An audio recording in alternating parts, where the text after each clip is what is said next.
남들이 보면 자연과 농촌이 잘 어울리는 크리에이터, 하지만 도시 남자로 살고 싶어서 외면하는 크리에이터 한량박입니다. 지금은 제가 도시에 살고 있지만 30년 동안 농촌에 살았는데요, 제가 운전면허를 취득하고 처음 운전했던 차량이 바로 기아의 봉고 2세대였습니다. 지금 생각해보면 참으로 좋은 기억들이 많았던 차량인데요, 저희 가족의 밥벌이를 책임졌던 차량이었죠. 오늘은 많은 사장님들의 파트너, 그리고 가장 많이 찾는 차, 기아의 봉고 3를 가지고 와봤습니다. 아마도 우리나라에서 가장 친숙한 차량이죠. 특히 택배 차량으로 이만한 차량이 없을 겁니다. 그럼 외관부터 한번 살펴보도록 할까요? 봉고 3는 기존 2세대와 크게 다르지 않습니다. 이 모델은 초장축 표준캡 기본 모델로 1000km를 적재할 수 있죠. 적재함의 길이는 약 3.1m이며 혹은 1.6m 정도입니다. 큼지막한 벌브 타입의 헤드라이트와 주황색 방향지시 등이 잘 보이게끔 위치해 있네요. 앞쪽엔 시그니처 디자인 그릴이 장착되어 있습니다. 다만 기능적인 역할은 하고 있지 않고 막혀 있네요. 에이다스를 담당하는 이 스테레오 카메라는 정중앙에 장착이 되어 있습니다. 위치를 왜 이 부분으로 했는지는 조금 의아하긴 한데, 아무래도 안전을 생각해서 정중앙에 배치를 해 놓은 거겠죠. 사이드 쪽은 방향 지시등과 후진등, 그리고 중앙에는 브레이크 등이 장착되어 있고요. 그리고 그 위로는 후방 감지 센서가 4개 정도가 장착되어 있습니다. 이 녀석은 우리가 흔히 알고 있는 스포츠카의 모습을 가지고 있습니다. 2인승의 FR 구조의 후륜 구동을 채택하고 있습니다. 이 봉고 3는 거의 깡통 모델인데요, 초장축의 표준캡 사이즈입니다. 그렇다 보니까 가장 저렴한 차량이죠. 적재함은 1000kg을 적재할 수 있고, 그리고 적재함의 내부는 이렇게 되어 있습니다. 초장축이다 보니까 길이도 길고 많은 부피가 있는 짐을 실을 수 있게 되어 있습니다. 바닥면이 이렇게 고르지 않게 울퉁불퉁 되어 있는데요, 특히 옆면과 아랫면이 이렇게 울퉁불퉁 할 때는 안 좋은 점이 있어요. 짐을 내리고 올릴 때 저렇게 걸리다 보니까 계속 이제 힘이 들죠. 그래서 이런 부분들은 대부분 평탄화 작업을 사장님들이 많이 하십니다. 타고 내릴 때는 이쪽에 발판을 밟고 이렇게 올라갈 수 있습니다. 샤크 안테나가 운전석 위쪽에 장착이 되어 있는데, 일단 이건 조금 이상합니다. 바디가 화이트 컬러인데 검정색으로 장착이 되어 있네요. 좀 언밸런스하지 않나 싶네요. 기본 모델이다 보니까 뒷유리 열선이 없습니다. 뒷유리 열선이 사실 큰 의미는 없긴 한데, 대부분 이제 적재를 많이 하다 보니까 뒤쪽이 거의 보이지 않게 됩니다. 1톤 이 트럭이 참 장점이 많습니다. 이 적재함도 아주 길고 세 면이 전부 다 개방이 가능하죠. 적재함을 여는 방법은 그렇게 어렵지 않습니다. 뒤쪽에 이 훅이 있는데 이 고정 장치를 하나 풀고, 그리고 밑에 있는 이걸 풀은 다음에 반대쪽도 이렇게 똑같이 해주시면 됩니다. 내려주시면 되죠. 지금 후면을 개방했고, 이제 좌측을 개방을 해볼게요. 이쪽에 있는 훅을 잡아당겨서 이렇게 오픈을 하면 됩니다. 오픈한 뒤에 그냥 바로 내리면 되죠. 이렇게 되면 엄청 짐을 싣고 내리기에 아주 편리하게 되어 있습니다. 반대쪽도 가능하죠. 반대쪽까지 이 적재함을 오픈했을 때 아주 자유롭게 짐을 양쪽에서 싣고 내릴 수가 있습니다. 오픈을 해보도록 할게요.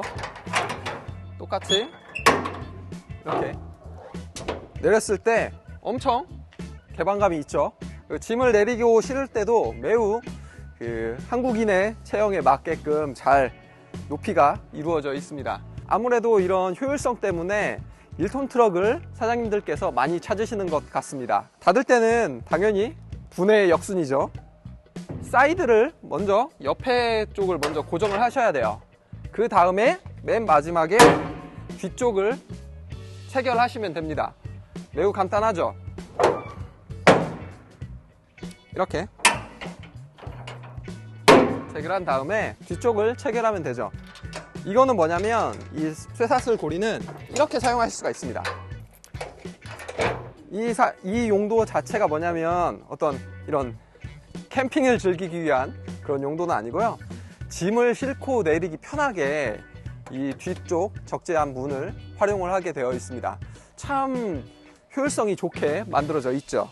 닫을 때는 이렇게 간단하게 이렇게 체결이 됩니다.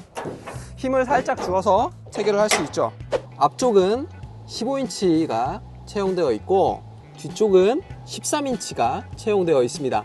뒤쪽은 타이어가 2개씩 끼워져 있죠. 앞쪽 서스펜션 같은 경우에는 WC본으로 되어 있습니다.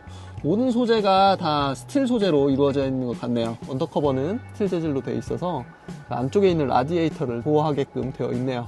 뒤쪽의 서스펜션 같은 경우에는 이렇게 판 스프링으로 구성이 되어 있습니다. 판 스프링은 이렇게 서스펜션에 그 용수철 같은 스프링이 아니라 이런 판을 여러 개를 대어서 스프링의 역할을 해주게 되어 있습니다. 대부분의 1톤 트럭들은 엔진 자체가 조수석 시트 밑에 위치하게 됩니다. 보시면 이 아래 시트 보시면 훅이 있죠. 이 훅 두 개를 풀어 주신 다음에 이렇게 한 다음에 훅을 제거한 뒤에 이렇게 올리면 되죠. 엔진은 2500cc 터보 엔진인데 기존 디젤 엔진보다 출력이 나은 것 같습니다. 엔진은 이렇게 시트 아래에 위치하고 있죠. 운전하다 보면 아주 그냥 열이 후끈후끈 올라옵니다. 이번 봉고 3의 핵심은 디젤 엔진에서 LPG 엔진으로 바뀐 건데요. 아무래도 유로6 기준도 있고 올해 그 대기관리 권역법 시행으로 디젤 트럭 규제가 시작되었죠. 서울은 디젤 엔진 운행이 점점 힘들어질 것으로 보입니다. 그래서 디젤 엔진을 대체하기 위해 전기차인 EV 모델도 전환을 해봤죠. 근데 뭐 분위기들은 잘 알고 계시죠? 요즘에 전기차 시장이 좋지 않은 거. 그렇다 보니까 전기차 판매율도 거의 바닥이고요. 그래서 친환경을 생각한 LPG 엔진을 선택한 것 같습니다. 제가 생각할 땐 참으로 탁월한 선택인 것 같아요. 1톤 화물 트럭을 운행하시는 사장님들의 니즈를 아주 잘 반영한 것 같습니다. EV 모델은 아무래도 운행거리도 거리지만 충전에 대한 스트레스가 이만저만이 아니었죠. 특히 사장님들은 시간이 돈이거든요. 그런데 충전하느라 일을 못하니까 속만 터지시는 거죠. 이번에 봉고 3에서 가장 눈여겨봐야 될 부분은 바로 가스통입니다. LPG로 오면서 이 가스통 자체가 이렇게 뒤쪽 스페어 타이어 쪽으로 이동을 했죠. 그래서 이 부분이 가장 핵심이 되는 부분이라고 보시면 좋을 것 같습니다. 가스 충전을 할 수 있는 이런 충전구가 있습니다.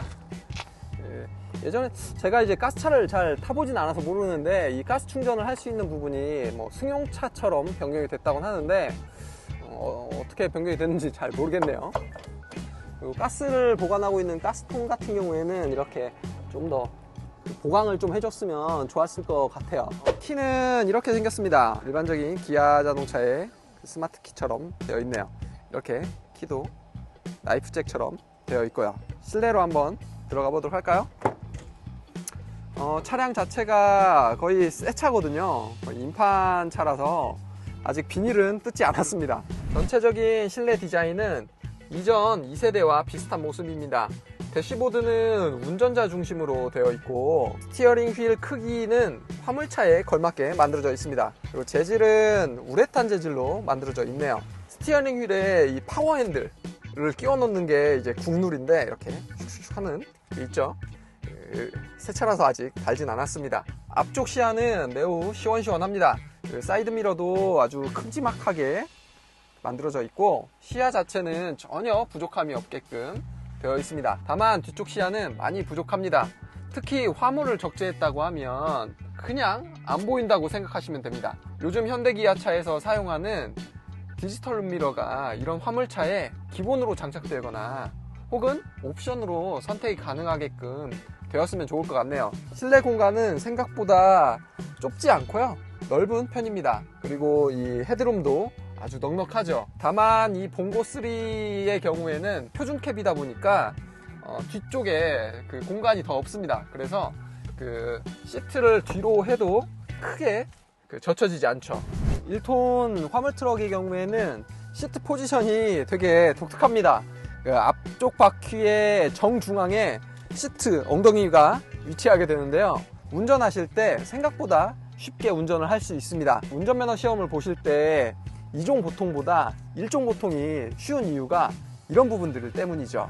시트는 총 3개로 구성이 되어 있는데 이 중간에 있는 시트가 좀 특이하죠. 이렇게 컵홀더와 그리고 이런 트레이가 있습니다. 그리고 여기를 열어보시면 지금 열리지는 않지만 이런 수납함을 제공하고 있죠. 1톤 화물 트럭을 타시는 사장님들은 대부분 이 중앙에는 사람을 태우지 않고 대부분 이렇게 팔걸이나 혹은 컵홀더로 이용을 많이 하십니다. 시동을 걸어보면 아무래도 이게 디젤차가 아니라 가스차다 보니까 이전의 디젤차처럼 마구 흔들리지도 않고 정차 시에 진동도 크게 줄었습니다. 그리고 디젤의 경우에는 그 운행 중에 약간 그 매연 냄새가 많이 올라왔거든요. 근데 지금은 그런 게 없고 반대로 좀 가스 냄새가 좀 나는 것 같습니다. 미션은 오토 미션을 채용하고 있는데 기본으로 수동 미션이 제공되어 있습니다. 근데 좀 특이한 점은 오토 미션이 출력이 좀 더 높아요. 엔진의 출력을 그 수동 미션이 좀 더 잘 받아주지 못하는 것 같습니다. 오토 미션 같은 경우에는 최고 출력이 한 159마력 정도 나오고요. 수동 미션의 경우에는 138마력 정도 나옵니다. 이제 봉고3와 함께 달려보도록 할까요? 기본적인 그 엔진의 소음은 그렇게 디젤 대비해서 그렇게 크지 않습니다. 승용차처럼 정숙한 건 아닙니다. 어느 정도의 소음은 올라오지만 진동이 매우 없습니다. 이 봉고3의 경우에는 이런 1톤 화물트럭 같은 경우에는 승차감이라는 것들을 얘기를 하기는 좀 애매할 수 있어요. 아무래도 적재함에 그 짐이 어느 정도 실려 있는가에 따라서 승차감이 많이 다르거든요. 지금은 매우 이제 가벼운 느낌입니다. 엑셀을 밟아봤을 때 초반 가속 성능이 매우 좋은 편입니다. 그리고 전반적인 이 시야 같은 경우에도 매우 시원시원하네요. 스티어링 휠 크기 자체가 아무래도 좀 일반적인 승용차처럼 작은 파이를 가지고 있지는 않고 어느 정도 적당한 크기를 가지고 있습니다. 핸들을 타각을 살짝만 준다 그래서 반응이 바로 오진 않습니다. 반응이 오진 않고 조금 유격이 있게끔 만들어져 있는 것 같아요. 노면이 괜찮은 곳에서도 약간 그 바운스 치는 느낌이 있네요. 아무래도 이제 뒤쪽에 짐이 조금 실리면 이런 느낌이 없어질 거라 생각이 듭니다. 약간 통통통 튄다기보다는 약간 이렇게 스무스무하게 좀 그런 느낌이네요. 이 엔진의 그 느낌이 나쁘지 않습니다. 엔진의 그 반응 속도나 그 RPM을 올렸을 때의 그런 느낌, 오, 생각보다 괜찮습니다. 엑셀을 밟으면 생각보다 너무 잘 나갑니다. 기존의 디젤 엔진보다 훨씬 잘 나가요. 디젤 엔진은 예전에 한 시속 한 80까지는 그래도 좀 빠르게 나가주는 느낌이었거든요. 근데 지금 이 봉고3 LPG 모델 같은 경우에는 뭐 시속 100km까지 아주 거침없이 나가줍니다. 기존의 디젤에서 그 LPG 엔진으로 변경은 참 잘한 것 같습니다. 많은 적재를 했을 때 출력이 좀 중요할 텐데 출력 부분에서는 크게 아쉬움이 없을 것 같습니다. 소음도 많이 줄었습니다. 소음도 디젤 엔진 같은 경우에는 까르르 하는 이 갈갈거리는 소리 있죠. 그런 소음이 계속해서 이 실내에 유입이 됐었는데 LPG 모델 같은 경우에는 그런 소음은 나지 않습니다. 그냥 일반적인 가솔린 엔진의 그런 느낌의 소음이 좀 들어오고 있고 고속 주행을 할 때는 짐이 좀 있어야 좀 안정감 있는 주행이 가능할 것 같습니다. 지금은 매우 불안합니다. 이 서스펜션이 아무리 이제 좀 출렁이는 것도 있겠지만 차고도 높고 후륜구동이다 보니까 매우 불안한 느낌입니다. 확실히 그 적재가 되어 있어야 안정감 있는 주행이 가능할 것 같네요. 풍절음이 생각보다 심합니다. 속도를 한 80 이상 그 속도를 내면 생각보다 풍절음이 엄청나네요. 브레이크의 느낌은 잘 멈추긴 하는데 브레이크를 밟았을 때 앞쪽에 그 힘이 훨씬 큰 느낌입니다. 화물이 있음에 따라서 많이 차이가 날 것 같아요. 제동력이 이게 충분한지가 조금 의심이 되는 수준이긴 해요. 에이다스 기능을 기본적으로 킬 수 있는데 스티어링 휠을 넣어주는 느낌은 아니고요. 비품으로 경보만 운전자한테 제공을 해줍니다. LPG의 그 연비는 7km 정도로 나온다고는 써 있는데 아무래도 이게 적재를 하고 좀 무게가 올라가고 속도를 내면 아무래도 팍팍 떨어지는 느낌은 지울 수 없네요. 지금도 연비 자체가 평균 연비가 뭐 많이 타진 않았지만 한 6.9km 밖에 나오진 않거든요. 디젤과 LPG의 가격을 생각해 봤을 때 아무래도 LPG가 좀 더 저렴하죠. 그렇다 보니까 연비적인 부분에서도 이점이 있을 거라고 생각이 됩니다. 실내에서 소개를 했지만 이 팔걸이 부분, 이 부분도 생각보다 편안합니다. 우리나라 사람의 신체에 맞게 잘 만들어져 있습니다. 주행 중의 장점은 사실 1톤 트럭들이 대부분 갖춘 기능일 거예요. 회전 반경이 생각보다 넓지 않습니다. 그렇다 보니까 이 좁은 길을 가거나 차량을 돌리거나 어떤 회전을 할 때 회전 반경이 좁다라는 게 되게 큰 장점이에요. 그리고 승차감은 1톤 화물 트럭의 승차감을 논하기는 조금 그렇죠. 그래도 어느 정도의 그런 승차감을 제공해 줍니다. 코너를 갈 때 아주 괜찮습니다. 어렸을 때 제가 이 겨울철에 차를 좀 많이 탔었는데, 겨울철에 탈 때 이런 부분들이 생각보다 장점이었어요. 아무래도 이제 휙휙 돌리니까 조금 가다가 엑셀을 깊게 밟으면 이제 후륜이다 보니까 뒤에가 돌거든요. 이렇게 드리프트처럼 이렇게 도는데, 그런 것들을 되게 즐겼죠, 공터에서. 특히 눈 오는 날이나 비 오는 날에 생각보다 재밌게 즐겼던 것 같아요. 현대기아가 1톤 트럭을 국내에 잘 맞게, 우리나라의 환경에 잘 맞게 잘 만들어주는 것 같아요. 저희 부모님도 사실 최초에 탔던 거는 1.2~3톤 정도의 소형 화물차였거든요.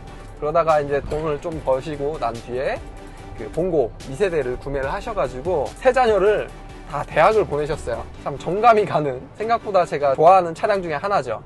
오늘은 많은 사장님들께서 눈여겨보시는 기아 자동차의 봉고 3 LPG 모델을 만나봤습니다. 디젤 엔진에서 LPG 엔진으로 변경이 되면서 정숙함과 진동이 크게 줄었는데요. 거기에 출력도 크게 부족함이 없고 연비 또한 준수한 수준이었습니다. 그리고 서스펜션은 앞쪽엔 WC-본, 뒤쪽은 판스프링을 채용했는데도 불구하고 승차감이 크게 나쁘지도 않았네요. 다만 가격적인 부분은 아쉬움으로 남습니다. 기본형은 2천만원 수준인데 풀옵션의 경우에는 2,700만원이나 되는 금액을 지불해야 되죠. 아무래도 이런 차량들을 구매하는 사장님들께서는 생업을 위함일 텐데 초기 자금이 많이 들어가는 부분이 좀 부담스럽지 않나 싶습니다. 물론 풀옵션을 사시는 사장님들은 많이 없을 거라 생각이 되네요. 그리고 진동과 소음이 덜해서 조금이나마 차량에서 휴식 시에 사장님들의 피로를 풀어줄 수 있을 것 같네요. 봉고3 LPG 차량으로 많은 사장님들께서 부자가 되셨으면 좋겠습니다. 오늘은 여기까지이며 영상이 재밌었다면 구독과 좋아요, 알림 설정까지 부탁드립니다. 다음에 더 재미있는 영상으로 찾아뵙도록 하겠습니다. 감사합니다. 행복한 하루 보내세요.